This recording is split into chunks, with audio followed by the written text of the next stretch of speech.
The Sedlec Ossuary is a Roman Catholic chapel, located beneath the Cemetery Church of All Saints, part of the former Sedlec Abbey in Sedlec, a suburb of Kutná Hora in the Czech Republic.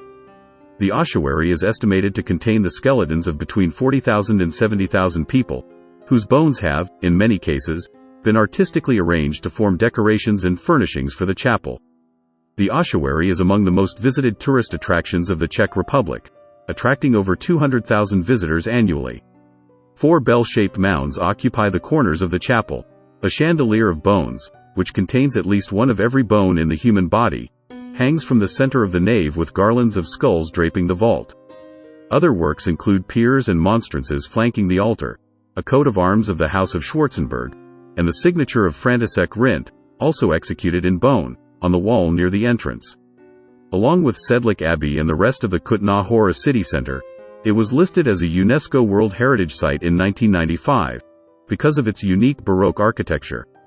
History. In 1278, Henry, the abbot of the Cistercian monastery in Sedlec, was sent to the Holy Land by King Otakar II of Bohemia.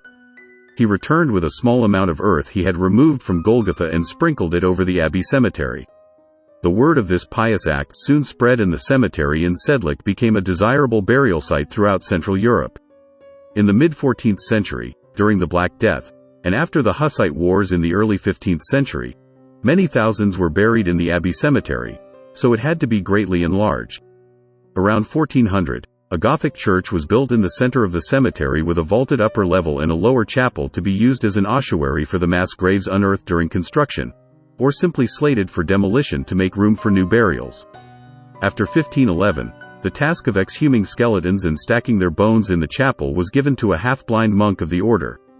Between 1703 and 1710, a new entrance was constructed to support the front wall, which was leaning outward, and the upper chapel was rebuilt. This work, in the Czech Baroque style, was designed by Jan Santini Eichel. In 1870, František Rint, a woodcarver, was employed by the Schwarzenberg family to put the bone heaps into order, yielding a macabre result. The signature of Rint, also executed in bone, appears on the wall near the entrance to the chapel. In media. In 1970, the centenary of Rint's contributions, Czech filmmaker Jan Vankmajer was commissioned to document the ossuary. The result was a 10-minute-long frantic cut film of skeletal images overdubbed with an actual tour guide's neutral voice narration. This version was initially banned by the Czech communist authorities for alleged subversion, and the soundtrack was replaced by a brief spoken introduction and a jazz arrangement by Zdeněk Liška of the poem, Comment dessiner le portrait d'un oiseau, by Jacques Prévert. Since the Velvet Revolution, the original tour guide soundtrack has been made available. In the documentary Long Way Round, Ewan McGregor and Charlie Borman stop to see this church. Dan Cruikshank also views the church in his Adventures in Architecture. The ossuary is a major plot device in the John Connolly novel The Black Angel.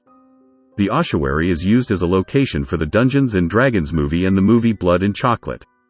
The ossuary was featured in Ripley's Believe It or Not and is described by Kara Seymour in the final scene of the film adaptation. The ossuary influenced Dr. Satan's lair in the Rob Zombie film House of 1000 Corpses.